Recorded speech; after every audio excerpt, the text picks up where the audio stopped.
Bonjour Sylvie, Bonjour Ethel. comment vas-tu? Très bien, je suis ici, donc tout va bien. Je suis ravie de t'avoir Sylvie parce que c'est particulier. Donc toi tu es Sylvie Flao, tu es psychothérapeute, hypnothérapeute, j'en parle juste Mhm. après. Mais je suis vraiment ravie de t'avoir parce que toi et moi c'est une longue histoire maintenant. Tout à fait. Et tu es l'une des personnes en tout cas très importantes et certainement celle qui m'a mis le pied à l'étrier et qui m'a presque propulsée dans le domaine notamment des formations. Je t'en suis vraiment grandement reconnaissance. C'est vraiment un cadeau de t'avoir rencontré, que tu étais sur mon chemin et c'était une très belle rencontre. Donc je suis ravie que tu sois là. Merci vraiment d'avoir accepté Merci beaucoup. l'invitation. Je, Et je vais dire comme pour la pub L'Oréal, hein. C'est parce que tu le vaux bien. merci. Et donc, du coup, maintenant, depuis quelques mois, maintenant, tu le sais, j'ai créé le réseau 360, l'approche 360, qui comprend les podcasts 360 degrés Global Santé. L'idée, c'est vraiment d'un réseau qui est fédérateur. Donc, il y a d'un côté le réseau Mhm. 360 qui va s'adresser aux professionnels du bien-être et du paramédical, etc. De l'autre côté, il y a tous les podcasts pour le grand public où justement j'invite tous ces professionnels et ces experts de leur domaine pour qu'on puisse avoir une approche de la santé qui soit globale et complémentaire et certainement pas opposée les uns Bien aux sûr. autres, Mhm. justement pour travailler ensemble, pour fédérer, améliorer et prévenir la santé. Alors toi, Sylvie, donc comme je le disais, tu es Mhm. psychothérapeute et hypnothérapeute, tu es coach et formatrice. Est-ce que tu peux nous parler un petit peu de ton parcours? Qu'est-ce qui t'a amené à l'accompagnement des gens? Je crois que c'est quelque chose qui a été inné. Oui. J'ai dû tomber dedans quand j'étais petite parce que finalement, j'ai toujours... En fait, ce qui est amusant, c'est que dans mon parcours, avant de faire la PNL, je dirais, j'étais presque une sauvageonne. C'est-à-dire que c'était difficile pour moi, on m'invitait à sortir, à faire des choses et je trouvais toujours des excuses pour pas y aller. J'étais bien avec mes bouquins et par contre, si quelqu'un avait un problème, il trouvait une oreille attentive et finalement, j'étais là pour la personne. Ce qui fait que je pense que c'est une vocation que j'ai depuis toujours. Oui. Et quand j'avais 14 15 ans, je me suis occupée d'une dame qui avait une tumeur au cerveau et j'adorais ça, j'adorais l'aider, j'adorais Et prendre l'accompagner, soin. j'adorais en prendre soin et puis parler avec elle. Donc c'était du vrai bonheur et je préférais ça plutôt que d'aller chez les scouts ou Ah, autre. c'est Donc ça. voilà. Donc ça a été une évidence en fait pour toi, mais Ouais, c'est une ouais, de tes ouais, grandes ouais. valeurs, c'est l'humanisme, hein, je le pense vraiment. Et donc ça a été une évidence pour toi et Tout à fait. tu as commencé donc par la psychothérapie, c'est ça? En France, oui, Alors c'est oui, ça? j'ai commencé par la psychothérapie avec l'analyse transactionnelle. Oui. Euh, j'ai fait 4 ans d'analyse transactionnelle, relations d'aide et guidance, et la PNL. Donc la Ensuite, programmation la programmation. neurolinguistique, Ouais. oui, pour les gens qui nous écoutent, Oui, évidemment. oui, la programmation neurolinguistique. Et puis, je suis tombée dans le coaching, Ouais. qui est en fait une à l'époque, on disait que c'était la professionnalisation de tout ce que l'on avait appris en PNL. Et c'est vrai que c'était notre manière de fonctionner avec les outils PNL. J'ai fait aussi de la vitale relaxation. Et là, le côté santé, puisque on faisait de la relaxation On l'entend dans avec le mot le vital relais. côté, Ouais. voilà, avec le côté justement hormones, le D'accord. côté endocrinologie, le côté déjà neurotransmetteur, Oui, en c'est quelque ça, sorte. c'est ça. Voilà. Et là aussi, c'est un domaine qui m'a passionnée. En fait, moi, je suis tout le temps passionnée partout, donc c'est embêtant de choisir. Mais d'ailleurs, je ne pense pas que tu choisis Non. vraiment. C'est ça la magie finalement, c'est que tous Oui. ces outils dont Mhm. tu es devenue experte, dont tu t'es formée, que maintenant tu enseignes Tout à d'ailleurs fait. toi-même, tous ces outils, ben, tu les emploies au quotidien avec ta Exactement. patientèle, Mhm. avec tes patients, sans peut-être toujours devoir même le nommer. Quoi. Ça fait partie, c'est ta pratique que tu Exactement. individualisé, exactement. personnalisé Oui. peut-être. Oui. Et puis, il y a eu l'hypnose et les neurosciences. Et les neurosciences, voilà. Et justement, j'allais y venir à l'hypnose, parce que l'hypnose, parfois, parce que moi, en tant que naturo, enfin, tu sais bien, parce qu'on travaille souvent ensemble, mais en tant que naturo, effectivement, on prend toujours en considération l'aspect émotionnel des personnes pour le retour à Tout à fait. l'homéostasie et à l'équilibre. Donc, on ne dissocie pas la tête du corps, bien Tout à fait. entendu. Et donc, tout est une vue globale. Donc, il m'arrive quand même très souvent de rediriger par rapport à l'émotionnel ou à certains traumas, etc., les personnes chez d'autres praticiens experts et dont chez toi, et notamment pour l'hypnose. Et souvent, les gens sont un peu... Ah, qu'est-ce que c'est l'hypnose? Ça paraît un peu mystérieux. Qu'est-ce qu'on va me faire? Est-ce que c'est comme à la télé, que je ne vais plus pouvoir décider de rien, qu'on va me faire faire n'importe quoi? Est-ce que tu peux un petit peu dédramatiser tout ça et nous expliquer? Oui, ça me rappelle en fait une histoire où une dame me disait, mais si vous me mettez sous hypnose, je vais me réveiller. Je fais, ah mais c'est pas grave si vous vous réveillez pas. Vous voyez, la chaise, elle a des roulettes, je vous mets dans la pièce à côté avec les autres. Alors, je rigole. Et en fait, l'hypnose, c'est juste une manière, je dirais, d'être plus en lien avec son inconscient. C'est-à-dire que c'est juste les ondes cérébrales qui sont pas au même niveau. Et c'est pour ça qu'on dit souvent que on est dans un autre état de conscience, tout simplement. Ça permet d'aller plus profondément. Ça permet d'aller trouver aussi les parties de notre cerveau qui ont pris le pouvoir, qui parfois sont de vrais terroristes et nous empêchent soit d'arrêter de fumer, soit de perdre du poids, soit nous mettre sous stress, etc. Souvent, ça peut être aussi avec l'enfant intérieur. Donc, c'est un travail, encore une fois, global. Ouais.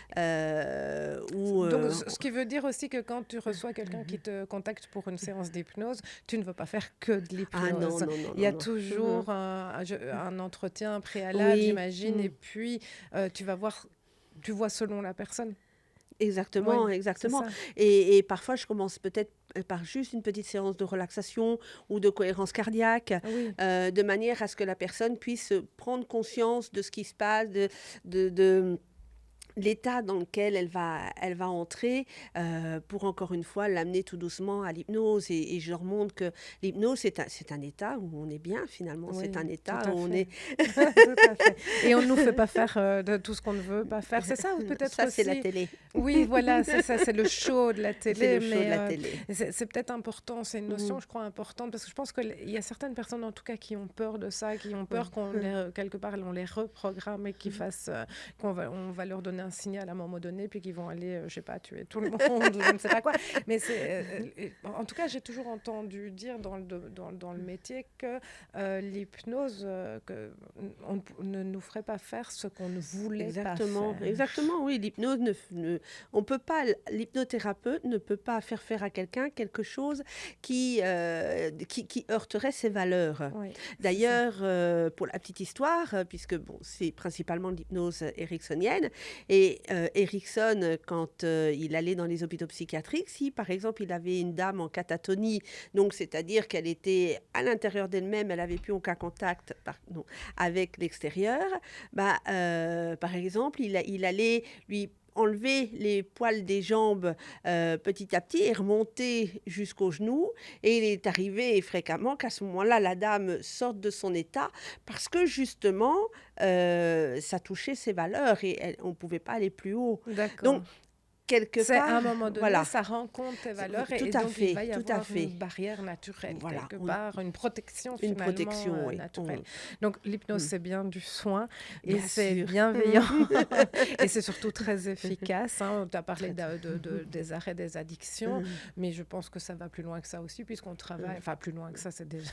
Oui, c'est une façon de parler évidemment, mais vous travaillez aussi sur les traumas Bien sûr. anciens. Voilà, donc c'est quelque chose, une approche qui est très globale. Oui. Qui peut lever beaucoup de freins aussi. Exactement, oui. Et rendre la personne, du coup, plus apaisée. Oui, exactement. C'est exactement ça. En fait, la personne est plus tranquille, plus apaisée, plus sereine. Et surtout, moi, j'ai cette façon de faire où j'explique. Oui, J'explique beaucoup à la oui. personne. J'explique ce que je vais faire avec elle. J'explique et ce que je propose régulièrement, c'est même d'enregistrer la séance. Ah Comme oui, ça, la personne peut la réécouter déjà et puis en même temps, ça la rassure. oui, Donc, tout à fait. Ah, c'est bien ça. oui, Ça, c'est chouette d'enregistrer les séances et oui, et effectivement, ça met la personne dans un climat de confiance, tout à du fait. coup, oui. Quels sont les motifs les plus courants des personnes qui vont venir te consulter en hypnose, sans trahir évidemment quoi que ce soit? Ah, je peux pas donner des noms? Non, enfin bon, c'est voilà. Non, évidemment que non. Alors, les motifs, souvent le stress. Le Oui. stress, j'ai beaucoup de gens en burn-out, des personnes qui n'ont pas confiance en elles. Et puis après, il y a les addictions comme la Mmh. cigarette, l'alcool, les phobies. Les phobies, c'est C'est ça. quelque chose qui, Les qui peurs, fonctionne c'est ce très que bien. j'allais parler. Ouais, ah ouais. Justement, Mhm, aujourd'hui, comme nous sommes déjà mhm, presque en mhm, automne, il mhm, pleut énormément aujourd'hui. Je ne sais mhm, pas quand.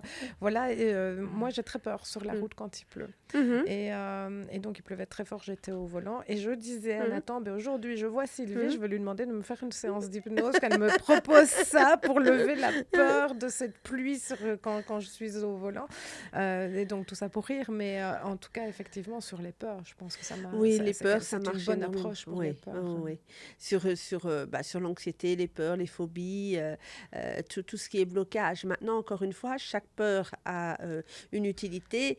Et par exemple, le but, ça ne serait pas que tu puisses conduire Oui, à toute allure alors qu'il oui, oui. y a 30 centimètres d'eau, D'eau, quoi. bien sûr, il y Donc a voilà. toujours une question de C'est, en fait, sécurité. C'est un mécanisme, c'est une soupape de voilà, sécurité aussi. La peur, c'est exactement. quand elle devient excessive, qu'elle devient. C'est un petit peu comme en naturo, en Tout à nutrition, c'est fait. toujours le trop Mhm. d'eux qui est Ouais, mauvais. c'est Hein, l'équilibre, oui, c'est trouver l'équilibre. l'équilibre, tout à fait. Et alors, tu fais aussi, tu l'as abordé, tu l'as mentionné, tu fais aussi, tu es formé et spécialisé aussi en neurosciences. Oui. Est-ce que tu peux nous expliquer l'approche des neurosciences? L'approche des neurosciences, en fait, c'est tout ce qui va concerner, il y a les neurosciences cognitives. On l'utilise, le terme neuro, on va l'utiliser dans plein de domaines. On va utiliser le neuromarketing, le neurocoaching. Et donc, moi, ma façon de faire, c'est surtout utiliser et les neurosciences cognitives et les neurosciences affectives. Dans D'accord. le sens où les neurosciences cognitives, c'est tout ce qui concerne le cerveau et le système nerveux. Et donc, par exemple, c'est ce qui va permettre de comprendre que en ayant telle pensée, évidemment, ça déclenche telle peur.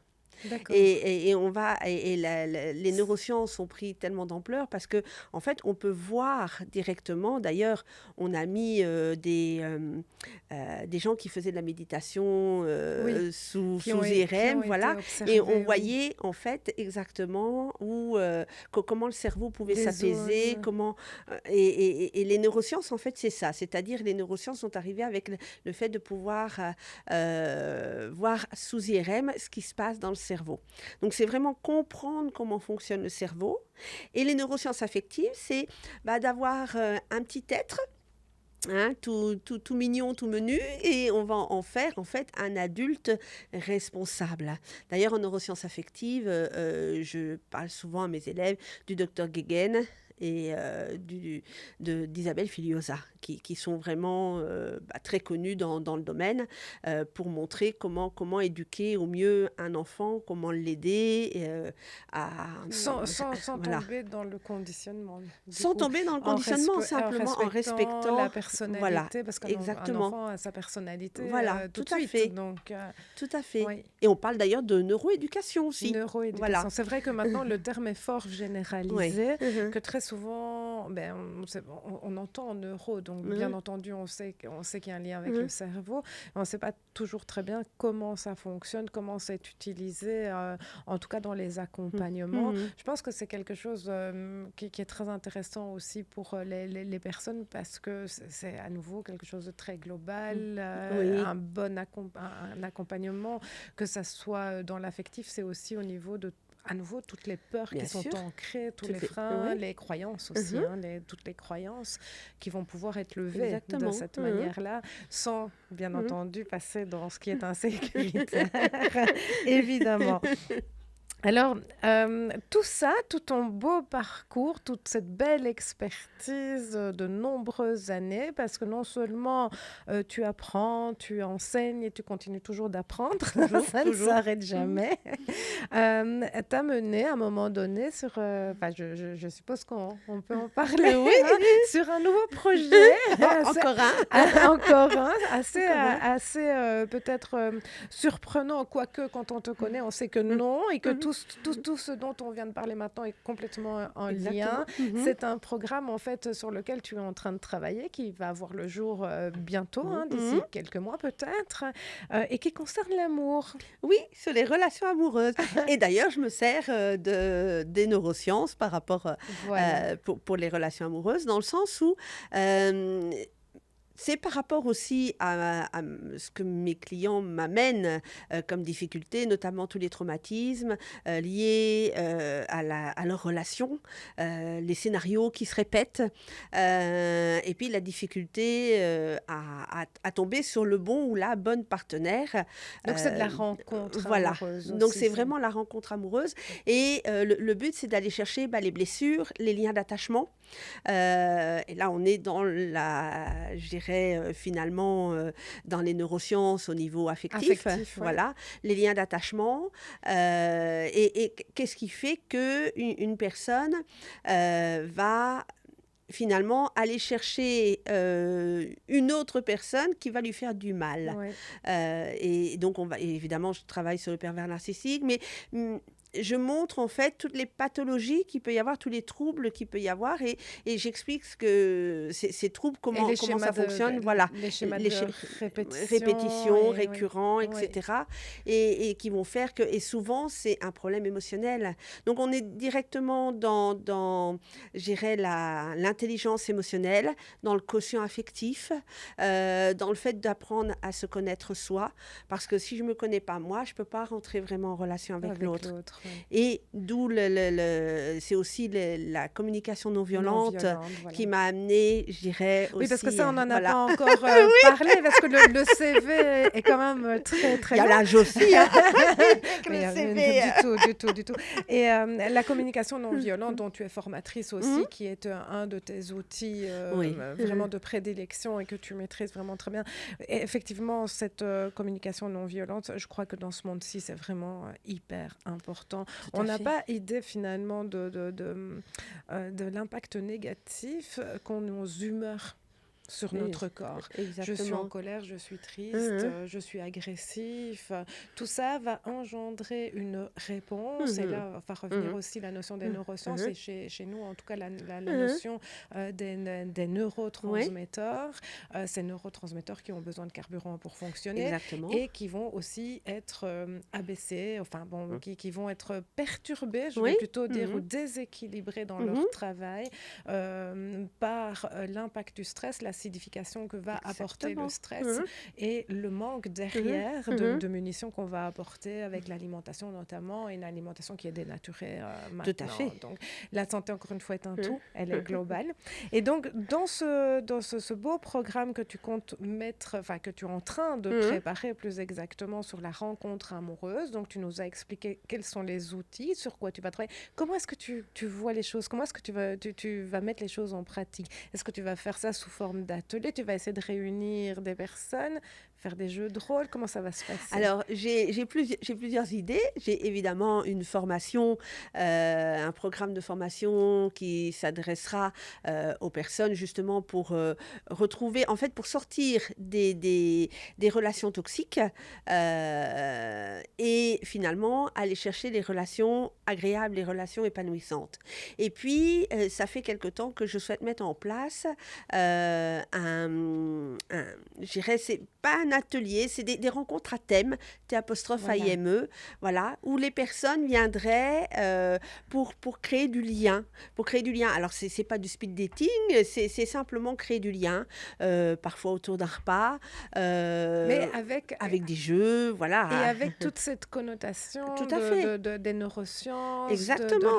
de la PNL, de la communication non violente, Exactement. etc. Mhm. Donc ça va quand même beaucoup plus loin qu'un simple sûr. site de rencontre ou ces choses-là. Il y a derrière le suivi, les ateliers, ce qui va permettre de passer au-delà des peurs aussi qui se sont créées. Et à se poser la question sur son lien d'attachement, c'est-à-dire comment je me lie à l'autre, quelles sont mes peurs, quelles sont mes blessures. Le transgénérationnel aussi rentre en ligne de compte. On reproduit parfois, les schémas il y a des femmes qui finalement rencontrent une personne qui ressemble à tout point de vue à leur papa, par exemple. C'est comme si elles n'avaient pas guéri de la relation qu'elles avaient avec leur papa et il y a le continuum. Du coup, pardon, excuse-moi, parce que tu me fais penser à quelque chose, donc, pour ne pas que je l'oublie. Et donc, en fait, tu vois les choses, il y aurait ces rencontres à thème, et donc où là, il pourrait y avoir des jeux, etc. Mais il pourrait également y avoir soit des accompagnements individuels, soit des ateliers vraiment ciblés justement sur cette problématique-là. Et d'ailleurs, je te ferai intervenir parce que, parce que en fait, mais l'alimentation est vraiment importante pour se sentir bien. Et donc, si dans les ateliers, dans les conférences, ça serait des conférences interactives, les personnes vont être intéressées par la sexualité, par justement tous les petits soucis psychologiques, les contrats relationnels implicites que l'on crée avec les personnes.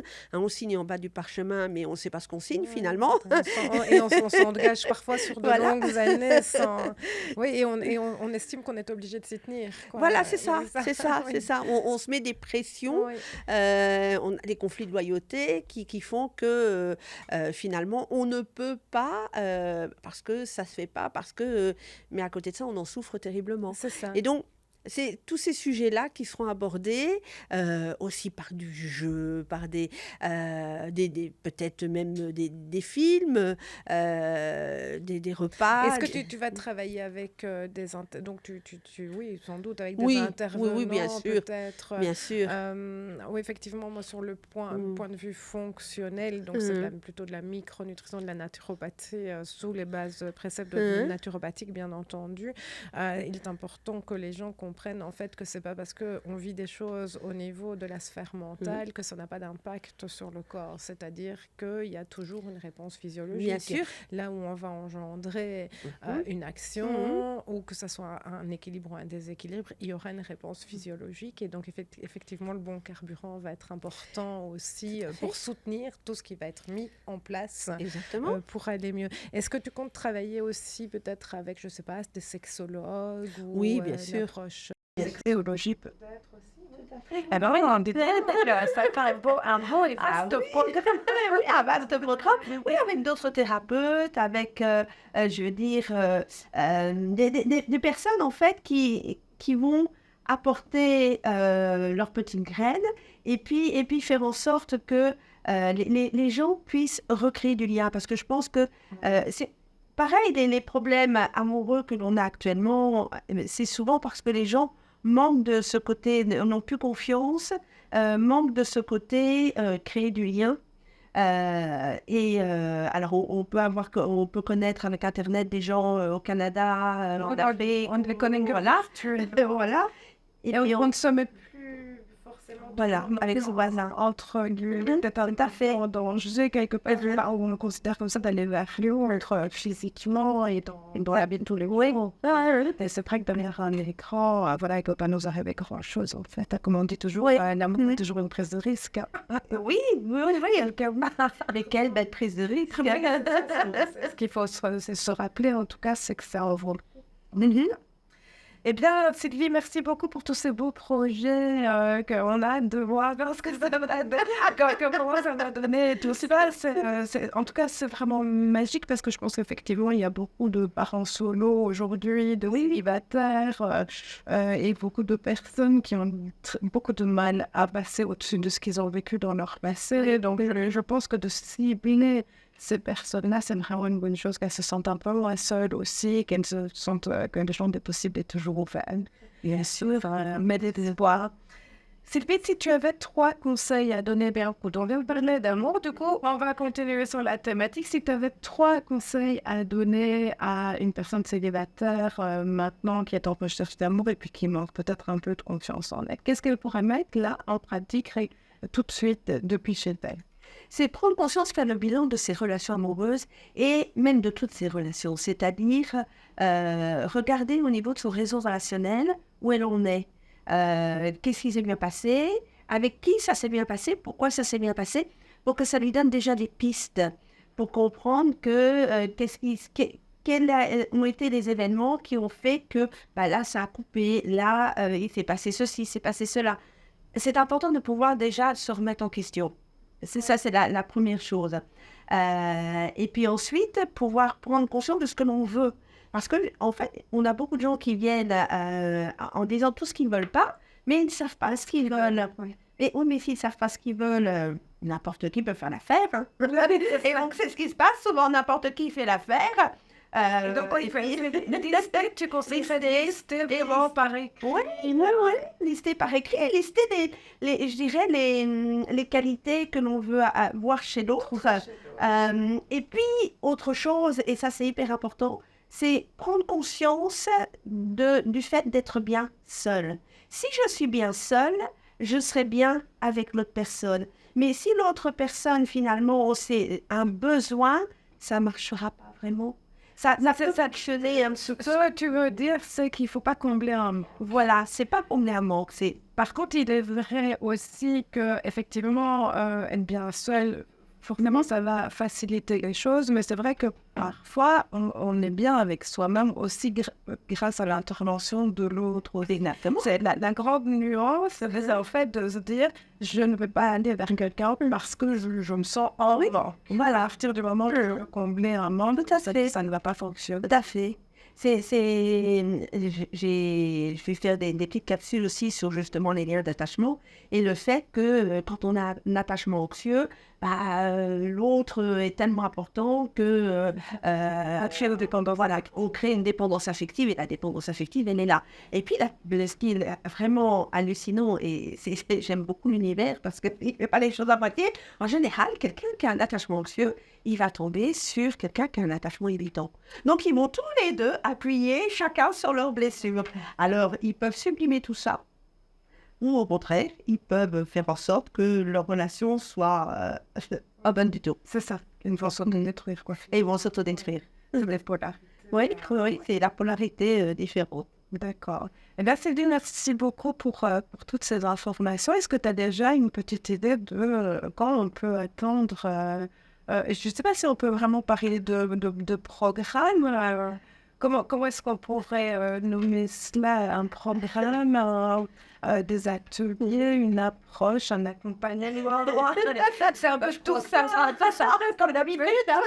Oui, comme d'habitude, des casquettes et droits et nus.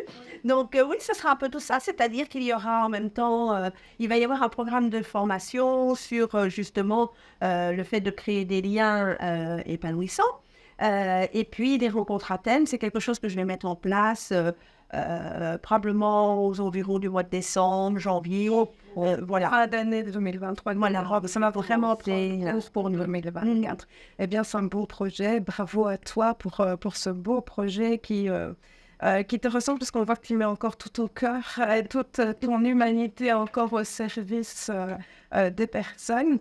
Sylvie, j'aime bien terminer mes podcasts un peu plus dans l'intimité avec mes invités, donc quelque chose qui va plus te représenter toi et tes valeurs. Et donc, je vais te poser une question.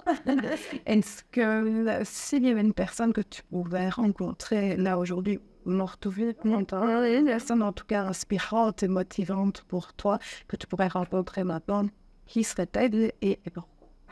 Alors, Daniel McCandie, parce que la non-violence, et Marshall Rosenberg, puisque il s'est inspiré de la philosophie de Gandhi pour créer son approche de communication non-violente, parce que ce sont des gens qui ont inspiré le monde et qui étaient vraiment de très très belles personnes. Donc voilà. Et je te retrouve bien là.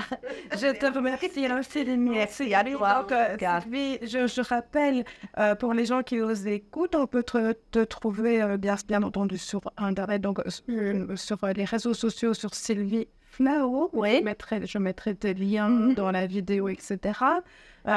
Mais aussi sur tes pages. Est-ce que tu veux citer tes pages Facebook, ta page Facebook, Instagram aussi? Oui, Instagram sur Sylvie Flao, hypnothérapeute, coach, hypno-coach. Et les réseaux sociaux, je délègue en général.